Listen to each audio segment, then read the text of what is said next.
जाने जहां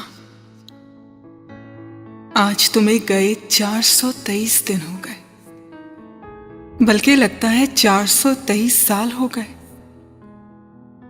तुमने मेरी जिंदगी के उन दिनों को जो तुम्हारे साथ लम्हे की तरह गुजरे थे साल बना दिया है।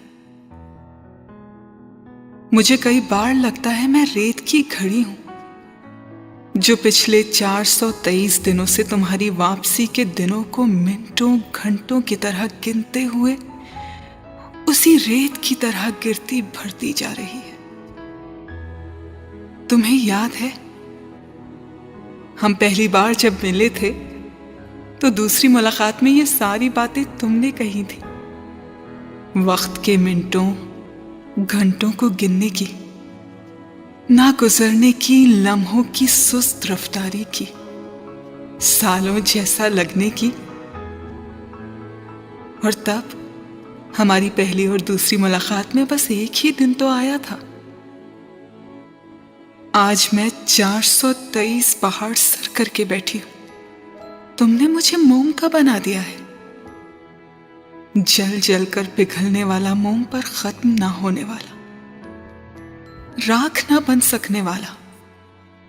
और तुम जो सजा दे के गए वो बहुत लंबी हो गई है, पर तुम्हारी दी हुई है इसलिए काटूंगी। आज छत की बेल में पहला फूल खिला, तुम्हारे हाथ की लगाई हुई बेल में कासनी रंग का पीला फूल। 3 कलियां और भी हैं जो कल सुबह मेरे जागने तक खिल चुकी होंगी। बाहर आ रही है। हर बार तुम मुझे छत की इस बेल में पीला फूल खिलने की खबर दिया करते थे। बाहर भी सबसे पहले तुमको अपने आने की खबर दिया करती थी और तुम मुझे सफेद गुलाब लाकर दिया करते थे। ये सब्ज बहार उन सफेद गुलाबों के बगैर कभी बाहर नहीं लगती थी। मुझसे तुम्हारा लगाया हुआ हर पौधा, हर पेड़ तुम्हारी बातें करता है, तुम्हारा पूछता है। पिछले साल तुम्हें पूछते पूछते वो खिज़ां की लपेट में आ गए। इस बार फिर तुम्हारा पूछते पूछते सरसब्ज हो रहे हैं। सिर्फ एक मैं ही हूं जिस पर एक ही मौसम है, पतझड़ का और टूटने बिखरने का। वो सारे परिंदे फिर से आने लगे हैं जिनकी बोलियों और चहचहाटों के मायने तुम मुझे बताया करते थे।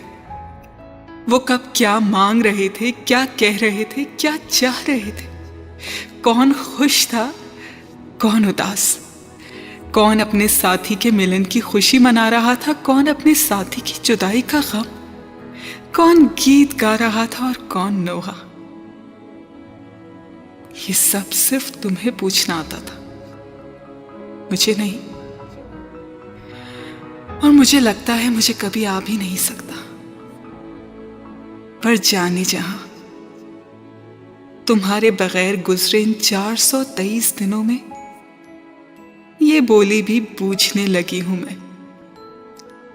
उनमें से हर एक मुझसे सिर्फ तुम्हारा पूछता है कि वो जो उस पहाड़ के दामन में, उस घर के फूलों के बीचों बीच चांदनी रातों में और खुनक सवेरों में अपने सफेद लिबास में नाचता समा करता था, वो कहाँ है? जिसके पांव की गर्दिश की बेख्तियारी रूमी के मिस्रों की वजद जैसी थी, वो अब कहाँ है? और जिसके बाजुओं की जुम्बिश हवाओं में अपना रास्ता बनाती थी, वो खुद उस घर का रास्ता क्यों भूल गया है? मेरे पास खामोशी के सिवा कुछ नहीं। उनसे क्या बात करूं, क्या बताऊं? उनमें से कोई कुछ नहीं समझ पाएगा, ना मेरी तावीलों को, ना मजबूरियों को, ना बहानों को और ना मेरे गम को। तुम तो समझ सकते थे ना, तुम तो साथी थे मेरे। जिंदगी भर साथ का वादा करके लाए थे मुझे, तुम इस तरह छोड़कर कैसे चले गए? इन लफ्जों की स्याही को जो धुंधला रहा है वो मेरी आंखों का पानी है, आंसू नहीं है। तुम्हारे बाद आंसू नहीं बहाती मैं। ये पानी है मेरा पछतावा, मेरी निदामत, मेरी खता को मिटाने बहा देने के लिए गिरने वाला पानी। पर वक्त गुजरता जा रहा है, जिंदगी बीत रही है। ना मेरा पछतावा कम हो रहा है, ना मेरी जुदाई का गम, और ना तुम्हारा गुस्सा। जिंदगी में एक गलती की मैंने, तुमने मुझे वो भी माफ नहीं की। रूमी का वर्लिंग दरवेश होने के बावजूद तुम सारी दुनिया के लिए रहम और दरगुजर थे। मेरे लिए क्यों नहीं हुए? मैं नहीं रहूंगी तब आओगे तो क्या फायदा? इतने खत, इतनी मिन्नतें मैंने कब किसी की हैं? मगर तुमसे की हैं तो मुझे उसका रंज नहीं।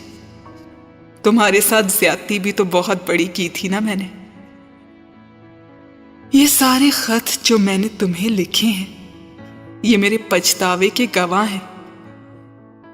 सिर्फ ये कागज ही हैं जिन पर अपना दिल खोल कर रख सकती हूं, और ये मेरा गम झेल लेते हैं।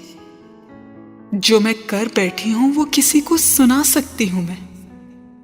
किसी के पास इतना वक्त है कि वो मेरी और तुम्हारी मोहब्बत का किस्सा सुने और फिर जुदाई की दास्तान। मोहब्बत की हर कहानी को लोग मन घड़त कहते हैं या फिर नादानी। बस एक मैं हूं जो अब भी इस पर यकीन किए बैठी हूं। पता नहीं ये सही है या गलत, पता नहीं नादानी है या हिमाकत, पर जो भी है ये मेरी जान ले गई। तुम्हारी खताकार जहां